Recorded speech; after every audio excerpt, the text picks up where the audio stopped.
Hey guys, what's going on? It's Arkham here, and today I want to talk about Batman Arkham Knight, the ending of Batman Arkham Knight. We're going to be going through the last 17 minutes of the game.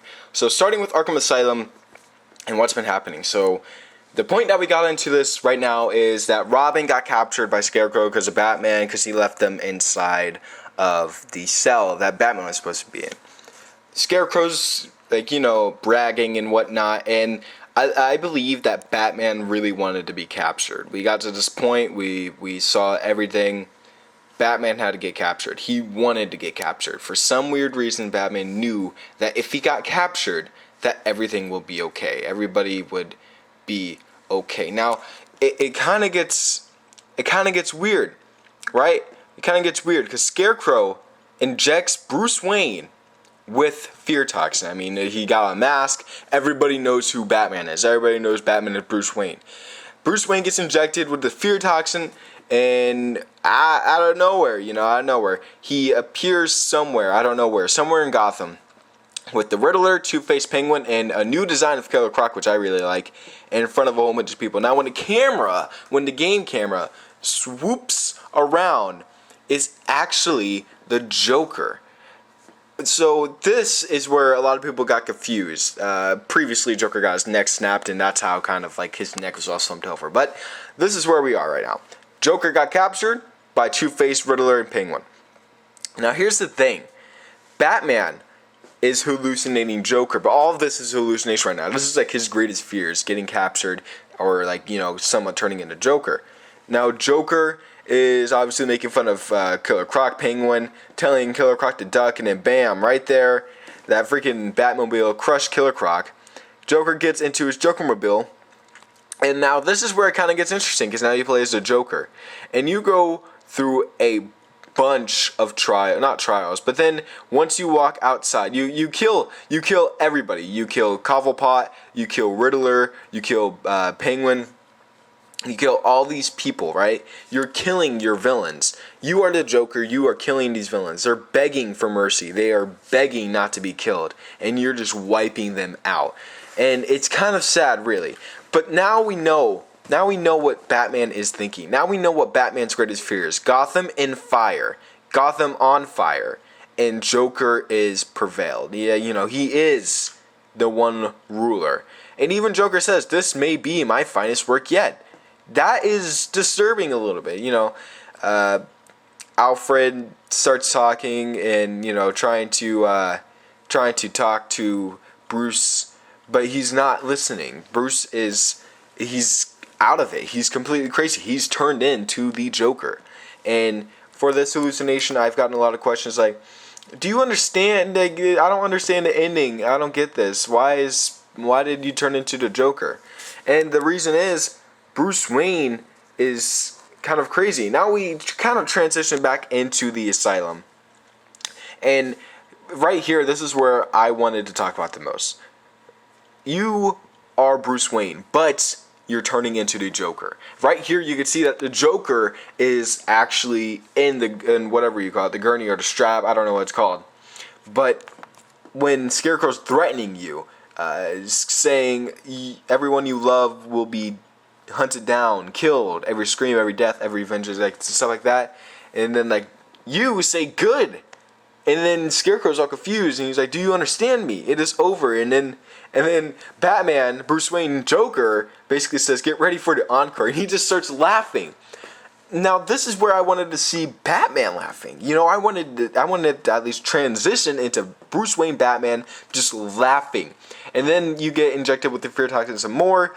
You go into another hallucinogenic type of trance, and now you're back into Gotham on fire. And he says, I guess I'm toxin proof. Hey Bats, you still here? And it's crazy. This is crazy, because then everything just starts fading to black. All the buildings, the clock tower, the bridge, everything, the streets, the light posts, everything is turning to black, and everything is gone.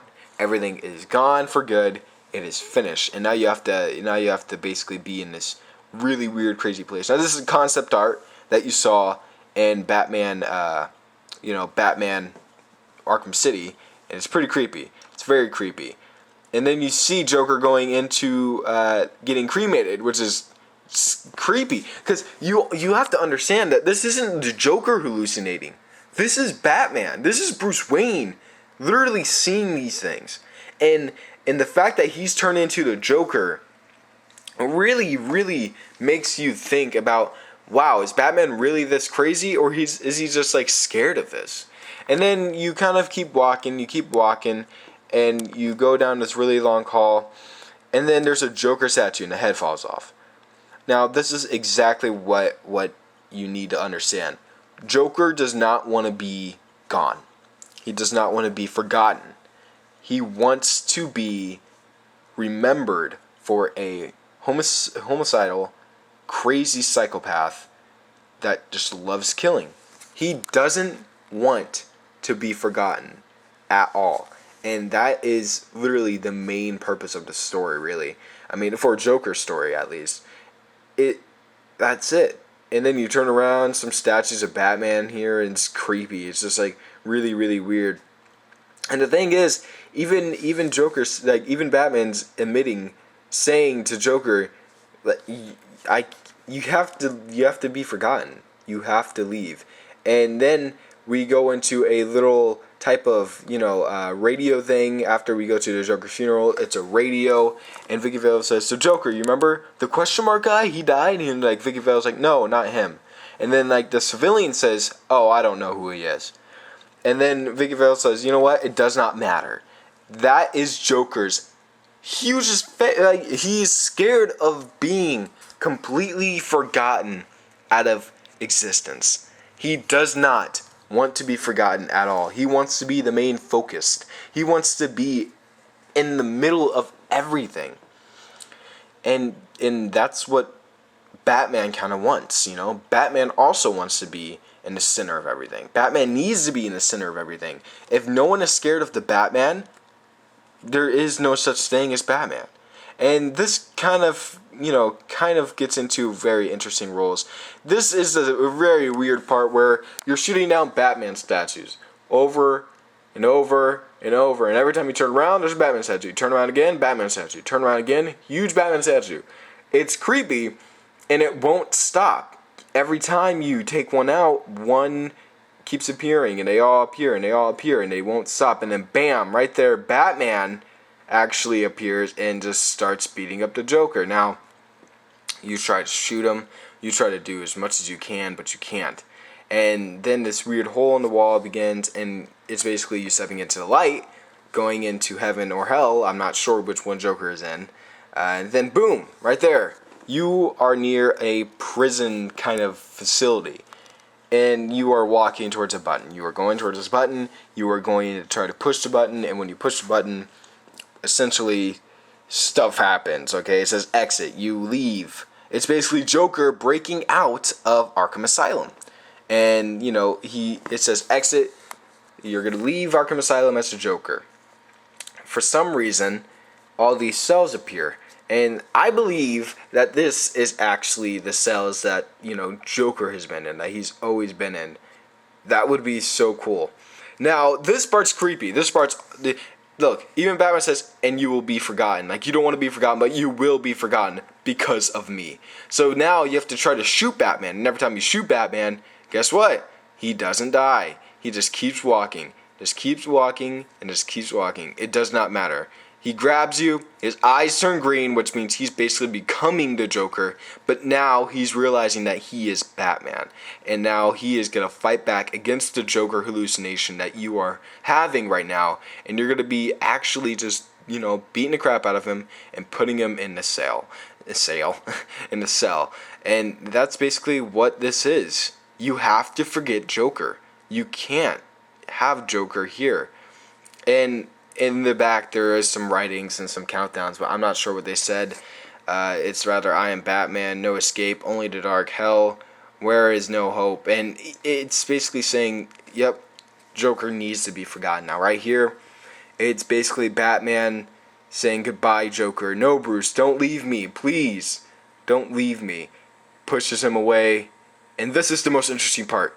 I need you. Joker needs Batman. And it's true. Joker needs Batman to survive. Joker needs Batman to be remembered. and that is Joker's number one fear. That is really the ending explained. And without Joker, without Batman, there's no such thing as this world. And to be honest, nothing would have happened. And right here, now that Joker is gone, freaking forgotten, no more Joker. No more Joker in Batman. Batman is not afraid anymore. He's not scared of anything. He will never be terrified anymore. That's why Scarecrow injects him with his fear toxin, and nothing happens.